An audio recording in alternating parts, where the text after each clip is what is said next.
ஒரு கருத்தின் காரணமாக மக்கள் ஆட்சியை மாற்றியிருக்கிறார்கள் என்றால் அந்த கருத்தை மாற்றிக்கொள்ள வேண்டும் என்கின்ற நிலைப்பாடு வராமல், இளைஞனை வைத்தாலும் முதியவனை வைத்தாலும் இதே ஆட்சியைத்தான் நீ நடத்துவாய், எல்லாம் திமுக பூரா இளைஞர்கள் மறுபடியும் லஞ்சம் தான் வாங்குவார்கள் என்றால் இந்த ஆட்சி மாற்றம் வருமா என்று கேட்கிறேன். நான் பயன் இருக்கிறதா என்று கேட்கிறேன். சும்மா உங்களுக்கு புரியாததினால் என்ன 100 மீட்டர் ஓட்டப்பந்தயமா நடத்துகிறான்?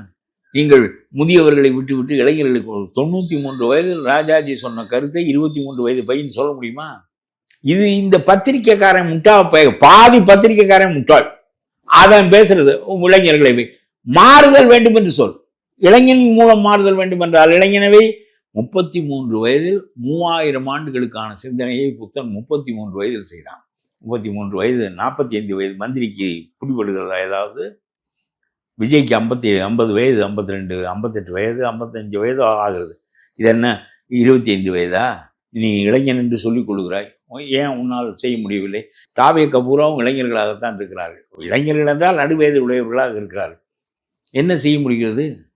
உடனே அவன் திணறுகிறான், ஓரளவும் செய்ய முடியாமல். அப்புறம் இவனையும் கொண்டு வந்து வைத்து கொண்டு, உனக்கு அனுபவம் இருக்க வேண்டும், அறிவு இருக்க வேண்டும், டெடிகேஷன் இருக்க வேண்டும், அர்ப்பணிப்பு இருக்க வேண்டும். இதெல்லாம் இருந்தால் தான் முதலில் நேர்மை இருக்க வேண்டும். நான் சொல்லுவேன், ஒரு பெண் படித்தவள், கெட்டிக்காரி, யோசனை தெரிந்தவள், நாடாள தெரிந்தவள் என்றால் அடிப்படையில் கற்பு என்பது சொல்லப்படாமலே இருப்பது போல நேர்மை என்பது அரசியல்வாதிக்கு சொல்லப்படாமலே இருக்க வேண்டும்.